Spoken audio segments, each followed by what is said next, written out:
Just a heat check. Heat check here from Onic. Okay, Gatot Gacha still open to take. If you are the side of Omega, you do need a front line apart from the Ruby, but they're going to go for the Lapu Lapu instead. There you go. Perfect. Perfect. But no CC, so how do you answer your Lapu Lapu now? Man, I'm telling you, this is a Grok XP lane. They're going to pick up something along the lines of a Cho for Brusco. Or even the Badang is still open here. And then Moskov, perhaps? No, not Moskov, actually. Granger. Granger and Cho, honestly. Or Arlott. Arlott, actually. Yeah. You know what? Never mind. Never mind what I said. Arlott is much better. Arlott's open, you know. Arlott is way better. Yeah, with the way that Ariota is smiling. Yeah. Arlott Granger. Let's run it back. I agree. Arlott Granger actually looks amazing here. The Granger does provide a lot of range. And there you go. Lock it in, baby. Arlott, let's go. Okay, let's go. Direct attack here for... And then the Lunox. Let's go. Please, no. Nah, against the Granger, that can't be possible. You won a classic matchup here, like a Moskov or... Even a Bruno, dude. How about Irithel? It has been a while since we've seen a Irithel against a... Wait. No way! Brother! And right at the end, still surprising us, Smart Omega gets a show. Yeah, and it looks like Brother it's... in Christ. Double fighter! It's Yisun Shin, you still have a marksman. And the Ruby Gold. And a Ruby Gold. Yeah. You always have to look at the mid lane matchup here. It's Zushin Grok, which will be a little bit passive in the first wave, but it's very strong come the second wave. So I think Onic are they have a very good early game ahead of them. Let's see how will it reflect here onto our round as we see something new again for Netsky, and Super Yoshi still sticking onto the next on his list of comfort heroes, the show onto the Rome. And this is going to be the first time that Vexana will be played here in Season 16 of MPL. If we recall, it has been a while. Wait a minute, Haji. First time will be the first blood. Not so much here for Onic PH still. Now that I think about it, the Grok technically has two skills if you skill level 1 the wall, right?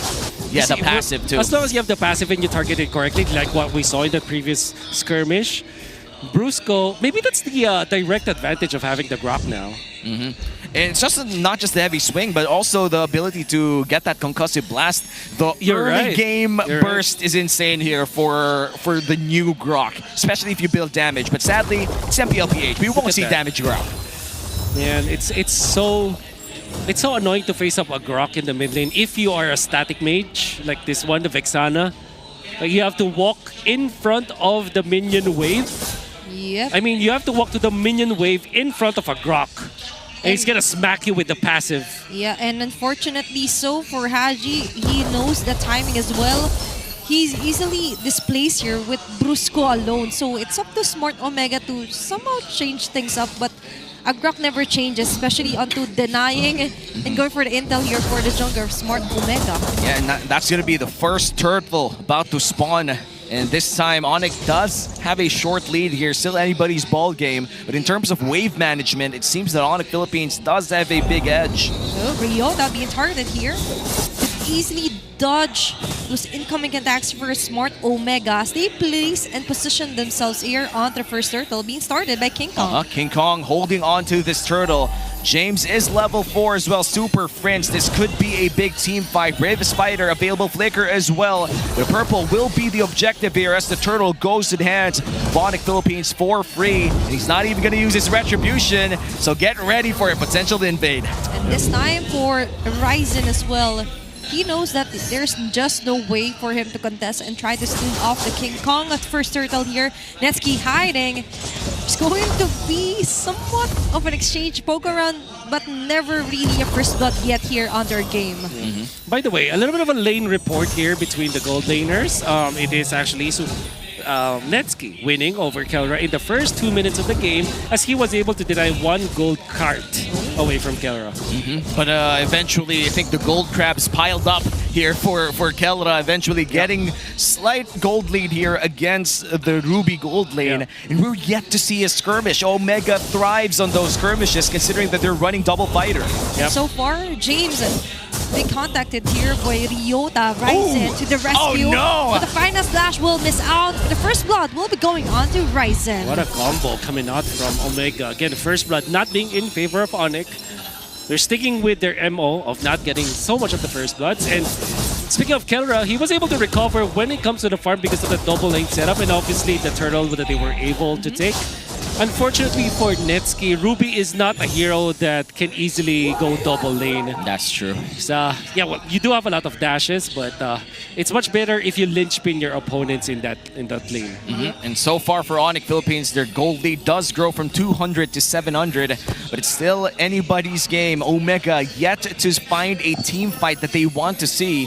In 20 seconds from now, the next turtle will be spawning. That's the second turtle of the game, and both teams have complete battle spells for when that time comes. Yeah, and for Onic, they just have this luxury of preventing anyone for Smart Omega to actually position themselves first here onto a new objective spawning in a few seconds. It's gonna be really hard here for the side of Omega to find a place if this Rock holds that Pixel Brush. But Netsuki already rotating down that turtle pit. This might just be the team fight that Omega wants to see. Okay, here you go. James starting it off.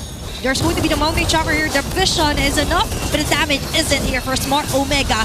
Getting for a kill here. Haji going in. But Super Friends on the other hand, and even Kelra getting multiple hits in a row. Double kill this early. Oh my goodness, the gold standard with the gold standard things when it comes to positioning. Look at the way that he's able to output the damage. In fact, Super Yoshi already had his eyes set on Kelra, but there's just enough movement coming out from Kelra that he's able to dodge Super Yoshi and then able to punish afterwards. We're gonna see it in 4K once again through this replay. And it's very clear that Kelra was able to get out of harm's way. Super Yoshi kicked Ryota, which was a good target anyways. But Kelra was already able to get 2 kills afterwards. Then it resulted into a total of 3 kills for Onic after that missed position again from Omega. Second turtle belongs to Onic. Yep, That you're replay right. was brought to you by Infinix, and with that second turtle secured by Onic Philippines, it is now a 2K gold lead as we look at the gold difference by BPI. Kelra ahead by 1,300. That's starting to hurt Omega by far. And so far, that enabled them to actually activate Kelra earlier here, especially him going on the mid lane. Meanwhile, for Smart Omega, a bit too shaky onto trying to get the right target. Yes, we've acknowledged he fought, or Super Yoshi got the best target for Ryota, but that was until they weren't able to take down Kelra and even King Kong in the process. Big rotation coming in from Omega down bottom lane, but it seems that they did not see the fight that they wanted to get. And that's going to be a free turret up top, and they couldn't even push or trade down bottom lane, Wolf. Yeah. For Onic, they have to keep this up because this is every minute that they are ahead by 3,000 over Omega is gonna speed up their win condition against Omega. Because if we have to take note of the fact that Omega has this double fighter setup, which also means that they need the early game. Yep. If they don't cut the lead by 0 up until the 10-minute mark, it's done for. They have no way to recover. And time is of the essence here for Smart Omega, but gladly so for Onic. What time is it? It's going to be the final slash time here for Ryota. Netsuki forcing out the flicker. That's going to be a huge intel here for Onic. And a Super Yoshi just slowly backs away. That way that they position themselves to make it hard, or makes it harder for Smart Omega to actually capitalize on the ISO plays here for Super Yoshi. And imagine you burned a flicker for Netsuki and the conceal play as well for Super Yoshi right before the last turtle spawns. It's going to be difficult for Omega to find a fight for this final turtle fight. Yep. Kelra with the rapid boots, by the way. Oh. You don't see that often.